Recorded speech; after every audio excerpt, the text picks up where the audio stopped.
राजा राम, मैंने कहता था जिसका जो कार्य है वही कार्य उसे करते रहना चाहिए, नहीं तो ये शूद्र भी एक दिन अपना सर उठाकर हमको ज्ञान पढ़ाएंगे। राजा राम, तुमको असंगत कहेंगे। शंभुक, तुमने धर्म की मर्यादा का उल्लंघन किया है।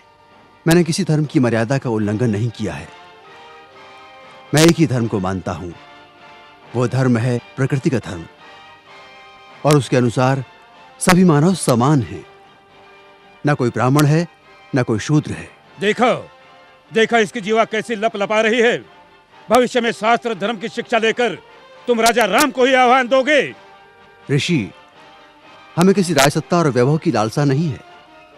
हमें तो सिर्फ एक मानव जैसा जीवन व्यतीत करना है। और फिर बस समाप्त करो तुम्हारे वचन। 2 अक्षर क्या पढ़ लिए, हमें ही ज्ञान की भाषा सिखाने लगे। राम, ये अपराधी है और इसे दंड मिलना ही चाहिए, नहीं तो ऐसे पापियों के कारण हमारे राज्य में आपत्ति आ सकती है। आपके धर्म की पाप और पुण्य की कल्पना से मैं अच्छी तरह परिचित हूं।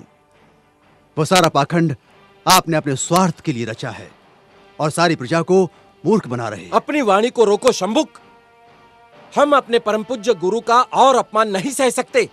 तुमने धर्मोल्लंघन किया है, जिसके कारण हमारे राज्य में एक ब्राह्मण पुत्र की अल्पायु में मृत्यु हो गई। हम अपने राज्य के ब्राह्मणों को और व्यथित नहीं कर सकते शूद्र।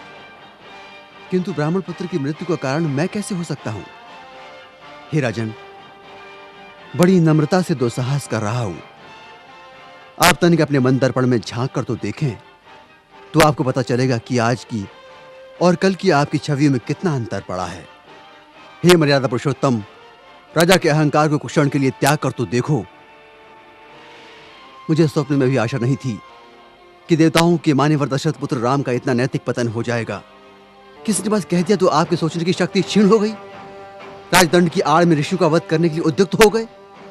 दोषी मैं नहीं राजा राम, अपितु ब्राह्मण पुत्र की मृत्यु के लिए दोषी आप हैं। अपनी विष उगलती जिह्वा को रोको शंभुक।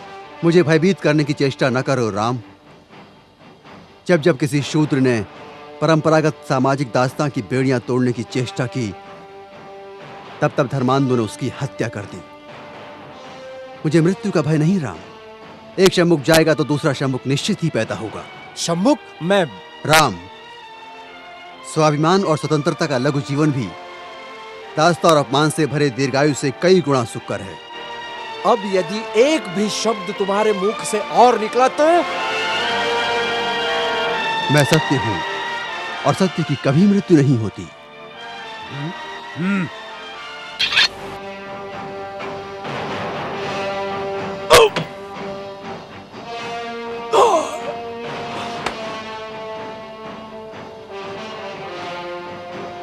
न्याय प्रिय प्रभु रामचंद्र की जय। न्याय प्रिय प्रभु रामचंद्र की जय। न्याय प्रिय प्रभु रामचंद्र की जय।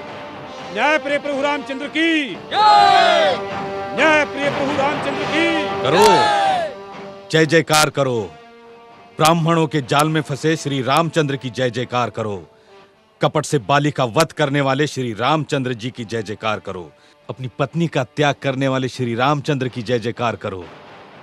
महर्षि शंभुक का वध करने वाले राम की जय जयकार करो। करो, जय जयकार करो, ताकि इनके काले कारनामों पर पर्दा पड़ता रहे।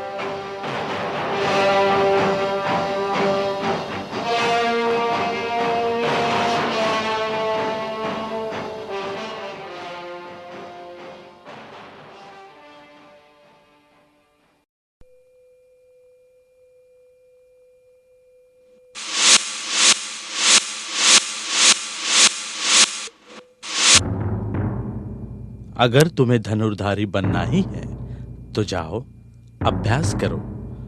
अभ्यास करने से कुछ भी प्राप्त हो सकता है।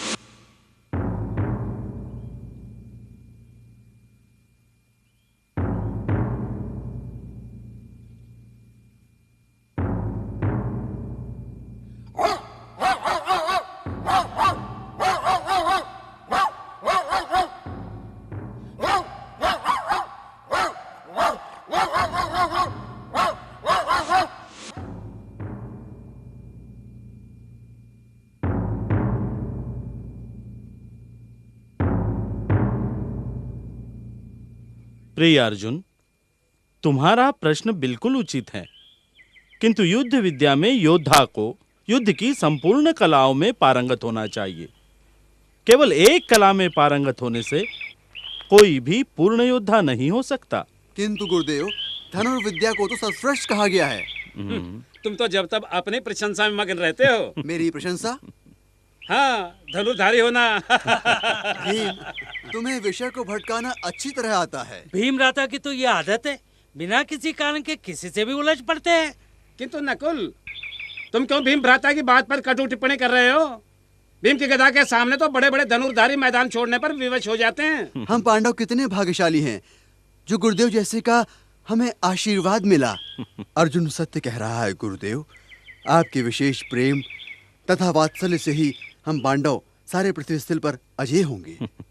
मेरे प्रिय शिष्यों, मैंने हमेशा तुम सबको पुत्रवत माना है और तुम्हें शिक्षा देने हेतु अपनी संपूर्ण अस्त्र शस्त्र विद्या का भंडार तुम्हें सौंपा है, जो कौरवों के पास भी नहीं है।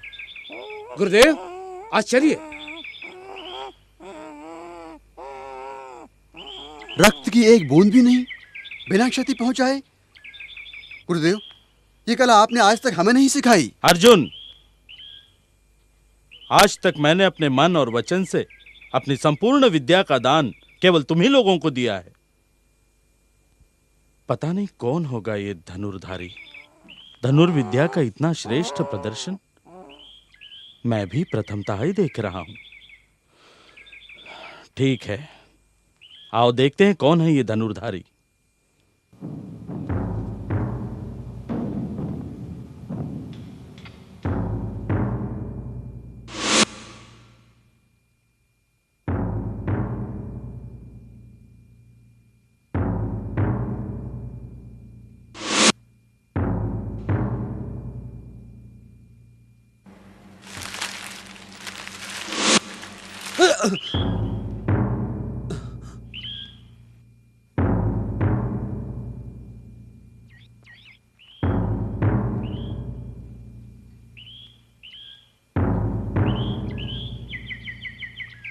कौन हो तुम लोग? भद्र पुरुषों, तुम्हारे आगमन से मेरी एकाग्रता भंग हो रही है। मैं युधिष्ठिर, ये मेरे अनुज भीम, अर्जुन, नकुल और सहदेव। क्षमा चाहता हूं वीर पुरुषों, मुझे पता नहीं था कि आगंतुक आप लोग हैं। क्या उस कुत्ते का मुख तुमने ही? जी हां मान्यवर, वो मेरे अभ्यास की एकाग्रता को भंग कर रहा था। कहां से सीखी है ये कला? कौन है तुम्हारे गुरु? मेरे गुरु हैं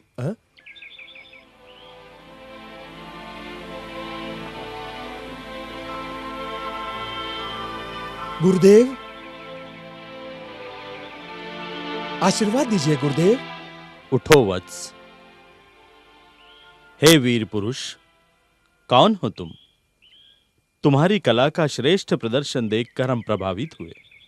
धन्य भाग मेरे गुरुदेव, आप स्वयं चलकर मेरे अभ्यास स्थल तक आए। हे वीर धनुर्धारी, कहां से सीखी है तुमने ये कला? कौन है तुम्हारे गुरु? किस वंश के हो तुम? गुरुदेव, मेरा नाम एकलव्य है, मैं आदिवासी हूं। आदिवासी? आदिवासी और धनुर्विद्या? किसने सिखाई है तुम्हें ये विद्या? गुरुदेव, चलिए आप स्वयं उनके दर्शन कर लीजिए। चलिए गुरुदेव।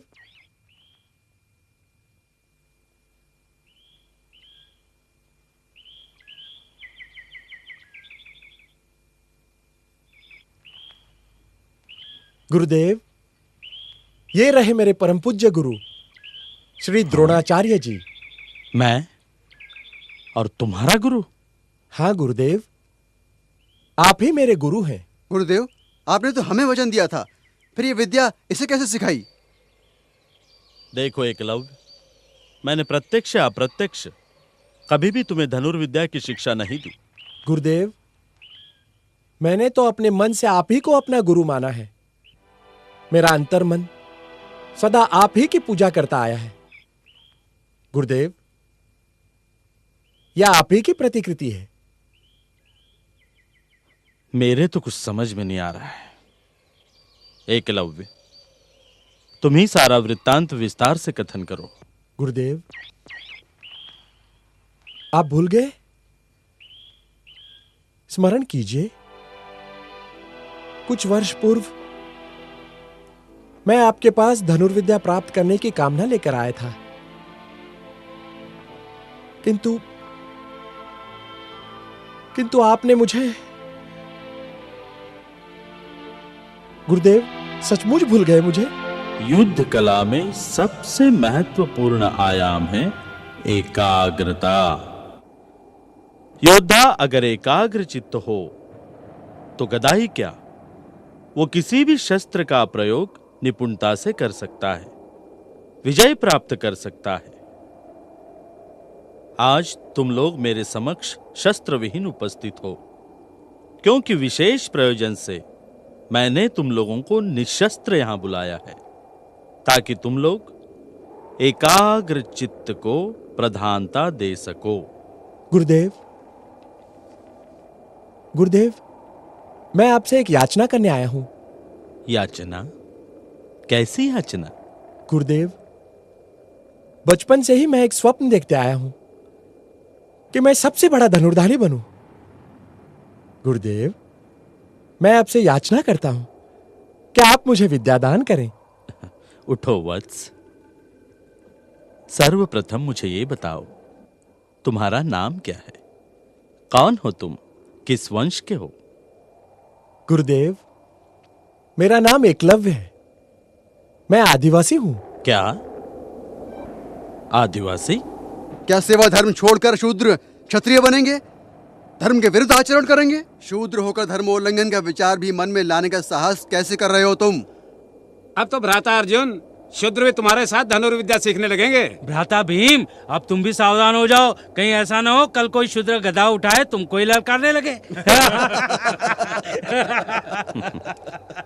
देखो एकलव्य, धर्मानुरूप धनुर्विद्या सीखने का अधिकार केवल क्षत्रियों को है, और तुम्हें यह विद्या सिखाकर मैं धर्म के नियमों की बलि नहीं दे सकता। मेरा तुम्हें एक उचित सुझाव है, धनुर्विद्या सीखने का विचार तुम अपने मन से ही त्याग दो। किंतु गुरुदेव, मेरा स्वप्न। देखो एकलव्य, मैं विवश हूं, मैं तुम्हें अपना शिष्य नहीं बना सकता। अगर तुम्हें धनुर्धारी बनना ही है तो जाओ, अभ्यास करो। अभ्यास करने से